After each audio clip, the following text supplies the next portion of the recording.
एक छोटे से गांव में रामू नाम का एक गरीब किसान रहता था। रामू के पास न तो ज्यादा जमीन थी और न ही कोई बड़ा व्यवसाय।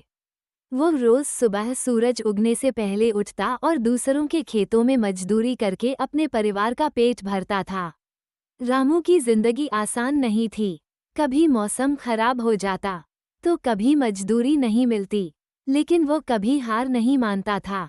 उसके दो छोटे बच्चे और बीमार पत्नी घर पर उसकी राह देखते रहते थे। रामू जानता था कि अगर उसने मेहनत करना छोड़ दिया तो उसके परिवार का गुजारा मुश्किल हो जाएगा। रामू सुबह से शाम तक खेतों में काम करता, धूप में जलता, मिट्टी से सने हाथ और पसीने से भीगा हुआ शरीर, लेकिन चेहरे पर हमेशा एक उम्मीद की चमक होती।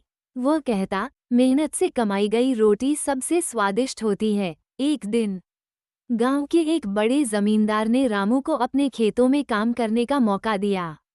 मेहनत और ईमानदारी से काम करने के कारण रामू का भरोसा बढ़ता गया। जमींदार ने उसे एक छोटा सा खेत बटाई पर दिया। रामू ने दिन रात मेहनत की।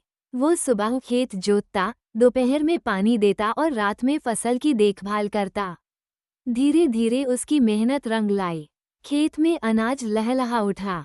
रामू की मेहनत ने उसे एक दिन इतना सक्षम बना दिया कि वो खुद का खेत खरीद सका। अब वो केवल अपने परिवार के लिए ही नहीं, बल्कि दूसरों की मदद के लिए भी खड़ा रहता था। गांव के लोग उसे कहते, रामू मेहनत की मिसाल है। ये कहानी इस बात का प्रमाण है कि ईमानदारी और मेहनत से इंसान किसी भी मुश्किल को पार कर सकता है। रामू ने अपनी मेहनत से यह साबित कर दिया कि रोटी का असली स्वाद पसीने की बूंदों में छिपा होता है।